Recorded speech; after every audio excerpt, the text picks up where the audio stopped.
Continue with a man who spent 30 years purchasing and selling distressed companies.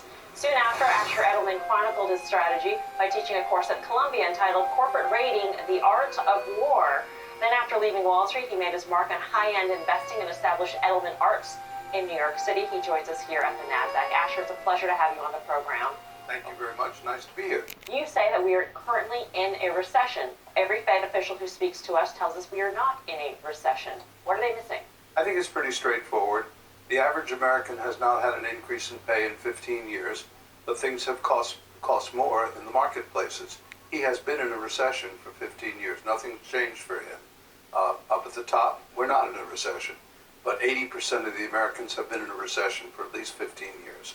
So how does that translate into investing, into the stock market? Is it that it's a recession that seems like nobody realizes we are in one, and certainly nobody realizes we've been in one for 15 years? Who is your nobody? I think the broader investing public. If you uphold anybody on the street or anybody on this desk right here. It sounds like you're talking more about financial oppression than you are in economic decline. I mean, I get the fact that a lot of people aren't doing as well because structurally society isn't rewarding them maybe where they should. I'm not going to get into that. That's a social issue. I'm talking about money and economics. People can buy less for what they have now than they could 15 years ago. In their lives, that's a recession. Okay, so how about the broader economy? How about the labor market that continues to tighten in the United States and in Japan and in Europe?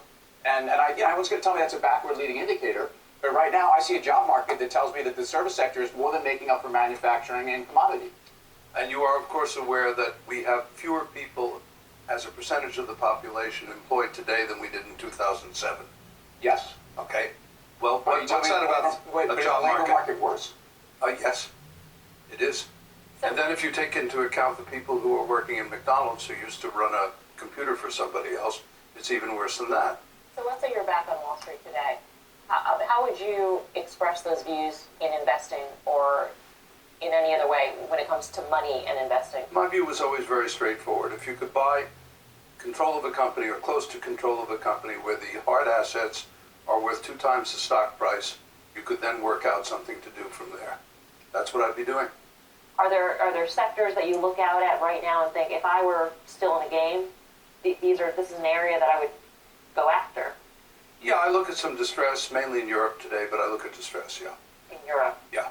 Okay. Let's move on to the presidential elections. I'm curious, we're asking everybody essentially, who you think the best candidate for the economy would be? Bernie Sanders.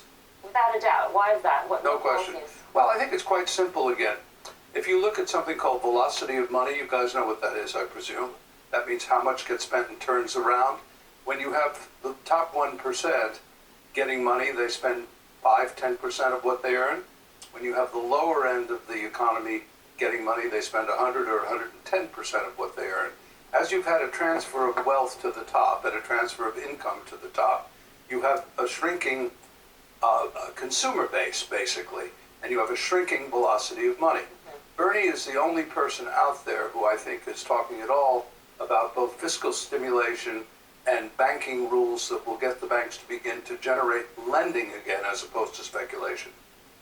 So from an economic point of view, it's straightforward. We're going to leave it there. We're out of time. Thanks so much for coming by. It's great to see you. Nice Asher Edelman.